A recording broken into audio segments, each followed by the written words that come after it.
자, 안녕하십니까. 이시민의 주식송장 7월 19일 목요일 마감 브리핑을 시작을 하도록 하겠습니다. 시장이 관망 모드가 있습니다. 특히 외국인들과 기관의 시장 수급. 오늘 장중에 변동성을 만들었던 이유, 어제와 일단 동일합니다. 그런데 몇 가지 체크 포인트들이 생겼어요. 협상을 할 때 우리가 특히 M&A라든지 이런 부분도 진행할 때 매수자, 매도자, 그 다음에 현재 같은 경우에도 보면 미국과 중국, 그 다음에 미국과 EU 각자 카운터파트들이 내놓을 수 있는 마지노선들이 있죠. 아니면 상대방의 요구 조건을 알아내는 게 어떻게 보면 협상의 가장 백미라고 줄 수가 있겠죠.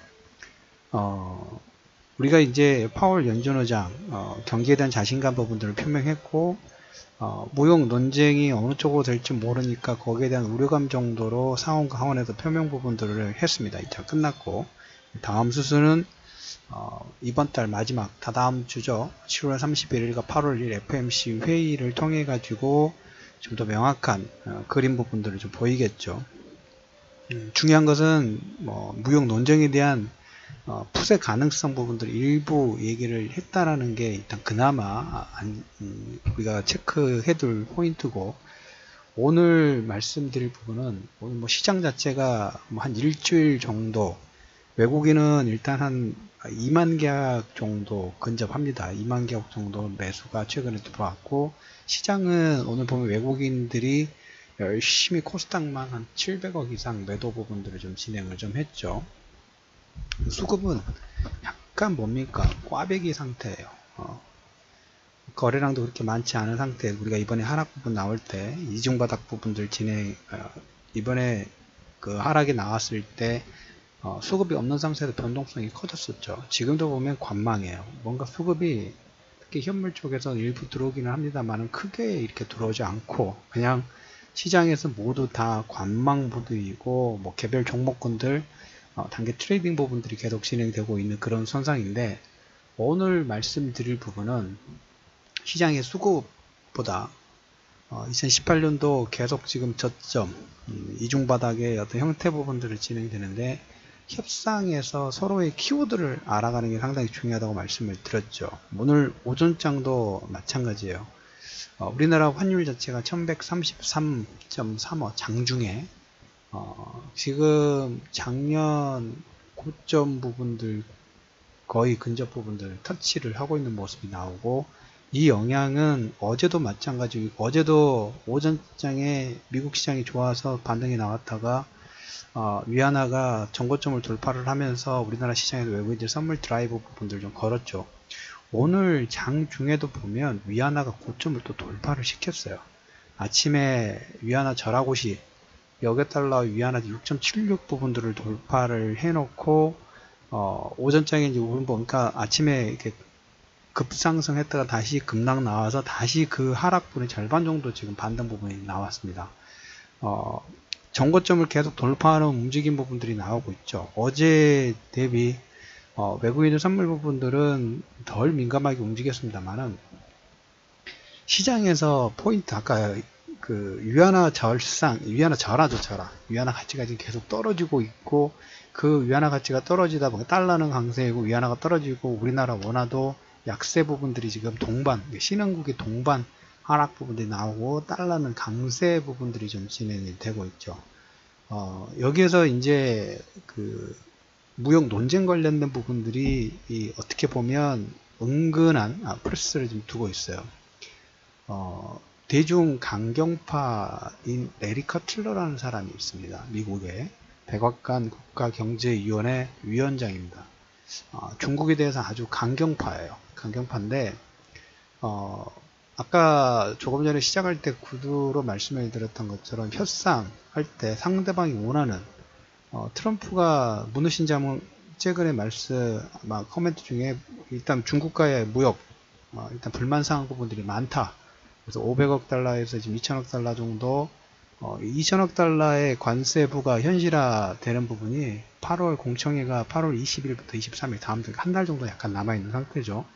그리고 관세 발동 시점 결정은 8월 30일 전후로 일단 예정돼 있고, 근데 우리가 보면 340억 달러 관세가 현실화되기까지 소요된 시간이 어느 정도 걸렸냐면 2달이 넘었어요.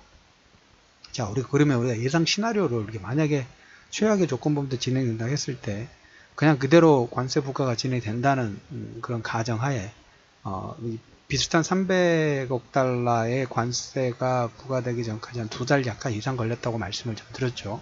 자, 9월 1일날 만약에 발효가 된다고 우리가 그냥 짧게 최대한 시간을 짧게 해가지고 9월 1일날 발행이 된다 하면 우리가 340억 달러 관세 부과되는 기간과 변면 또 이게 보면 뭘로 집중이 되나요? 역시 또 11월 달이에요. 11월 중간선거. 그래서 이 2천억 달러의 관세 부과 현실화 될 수 있을까?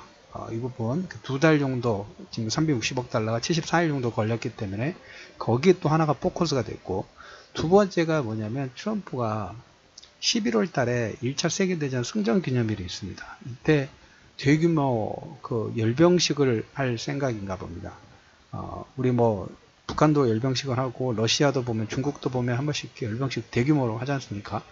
이 대규모 열병식이 우리나라에서 한미연합훈련 부분들 일단 올해 다 취소했죠. 이 한미훈련 취소할 때 어떤 게 있냐면, 하와이라든지 괌이나 오키나와 쪽에서 이렇게 이동해서 어떤 전략훈련 부분들한테 비용이 많이 든다라고 하면서 일단 올해는 유보한다라는 얘기를 했는데, 그 열병식의 규모가 또 1200만 달러 정도. 취소된 한미훈련과 거의 맞먹는 거예요. 근데 이것도 또 11월입니다. 제가 말씀드린 의미는 어떤 의미인지 아시겠죠? 관세 부과가 공청회 하고 예상 빨리 지난 8월 30일 전후 9월 1일 날 부과됐을 때 실질적으로 360억 달러대에 부과됐을 때 70일 이상 정도 걸렸는데 2달. 그럼 또 11월. 열병식도 11월. 이거 기간상으로 묘하게 거기에 또 포커스 된다는 얘기하고, 두 번째로 제가 말씀드릴 부분은 뭐냐면, 초조해지는 걸까요? 아니면 이제는 패를 보여주는 걸까요? 저는 이제 패를 보여준다. 주변에서 물론 시장에서 논조 자체, 컨센서스 자체는, 자, 그러면 미국이 원하는 컨센서스는 뭐냐? 무역 논쟁에서 이걸 명확하게 표명 부분들을 하면 상대방도 들어줄지 말할지 할 텐데, 여기에 대한 관점 부분들이 좀 없었어요.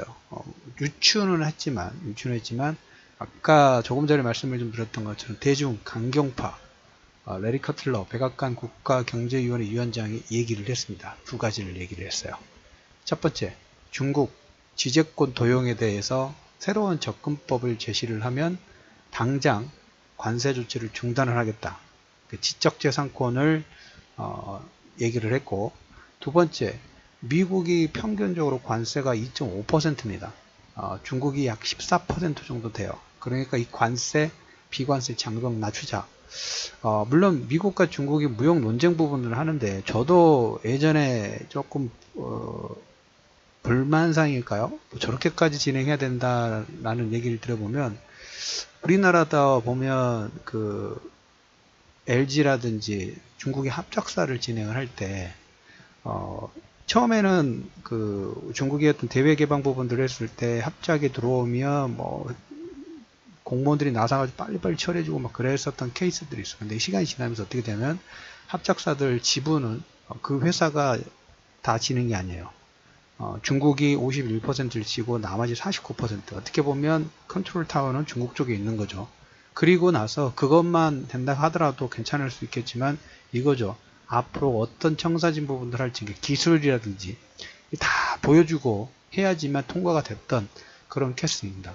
어떻게 보면 지적재산권을 가지고 있는 노하우를 다 빼가지고 다른 쪽에 넘길 수도 있는 중국 시장 때문에, 중국 시장이 크기 때문에 그 매력 때문에 어떻게 보면 자기 기술을 짓고 보여주고 진출해야 되는 그런 케이스들이 있었죠. 그래서 직접재산권의 도용, 새로운 접근법을 제시를 하면 당장이라도 관세 조치 중단하겠다. 그리고 자, 중국의 관세, 비관세, 장벽 부분들을 낮춰달라. 명확하게 두 가지 키워드 부분들을 제시를 했어요. 미국도 이제 성과를 명확히 내야 되겠죠. 요즘 러시아 때문에 좀 싱거럽죠. 지지율은 보니까 그대로 답보 상태 유지가 되는 것 같기는 합니다만. 그래서 레리 커틀러가 중국의 요구사항 부분들을 명확하게 오픈을 했다라는 걸 첫 번째 얘기를 들어보도록 하겠고. 자, 그 다음에 이제 두 번째로, 이번 주에 자동차 공청회가 있다고 말씀을 드렸어요. 융커, 트럼프. 또 오늘 어떤 얘기가 나왔냐면, 그 EU 무역에 관해서 이것도 아마 레리 커틀러인가요? 무누신이 둘 중에 아마 얘기를 했을 겁니다. 자유무역 관련 제안을, 좋은 제안을 가져올 것이라는 기대를 하고 있다. 아주 기대치 부분들이 올라가고 있다라는 그런 코멘트 부분들을 좀 했어요. 그래서 EU 쪽에서는 아무래도 이제 독일이 경제 쪽에서는 상당히 발언권 자체가 크기 때문에, 이 아침에 무역 장벽 부분들 이를 강하게 때려놓고 공격을 해놓고 밑에서 물밑 작업 부분에서 나프타, 캐나다도 처음에는 안 한다 이거 멕시코도 반발이 심했는데 시간이 지나다 보니까 중국 케이스를 보다 보니까 어떻게 됩니까? 설렁설렁 다 예전에 제2의 플라자 합의처럼 지금은 미국에 앞설 수는 없어요. 어떤 회사라 본다 하면 CEO급인가요? CEO에서 일단 밀어붙인다 하면 밑에서 불만이 많더라도 따라갈 수밖에 없죠. 그런 케이스가 될 가능성 자체가 높습니다. 그래서 아무튼 지금 레리 커틀러가 중국에게 원하는 요구사항을 명확하게 얘기 드렸고, EU에 대한 자동차 관세, 물론 이건 논의가 진행이 되어 봐야 되겠죠. 근데 전혀 어떤 방향성을 명확하게 보여주지 않은 상태보다는 이런 식의 요구사항 부분들이 오픈이 되면 또 우리가 다른 관점에서 이걸 어떻게 이제 상대방이 맞춰줄 수 있을지, 아니면 서로 거기 내용에 대해서 서로 주고받고 부분들을 할 수 있겠죠. 그러다 보니까 외국인들 기관의 수급 부분들은 관망 부분들을 하는 거고, 장중의 변동성 부분들 나오는 거고, 위안화 역시 위안화 절하고시 부분들 통해서 상승이 나오다 보니까 신흥국의 달러가 강세가, 그 신흥국 미국이 워낙 경기가 자체가 좋다 보니까 신흥국은 이런 걸로 인해서 당분간의 경기에 대한 불안 심리가 뭘로 반영이 되는 거예요? 환율로 반영이 좀 되고 있죠. 그러다 보니까 시장 외국인들은 핵심 키워드는 뭐예요? 무역 논쟁이 어떻게 해결이 되는가? 여기에 모든 포커스가 되어 있고, FOMC까지는 한 2주 정도 시간이 남아 있다 보니까 그 사이에 뭐 하고 있습니까?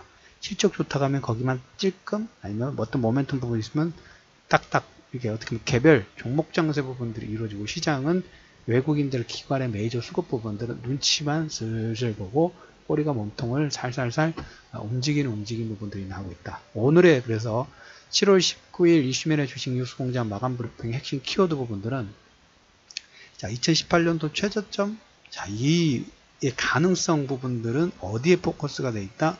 미국이 중국에게 제시한, 레리 커틀러가 제시한 두 가지 요구 조건, 특히 첫 번째 지적권 관련돼서 새로운 접근법을 제시하면 당장 관세 조치를 중단하겠다라는 키워드 부분들을 표명을 했다는, 요게 가장 중요한 포인트다라는 얘기를 좀 드려보도록 하겠습니다. 시장의 변동성이 많습니다.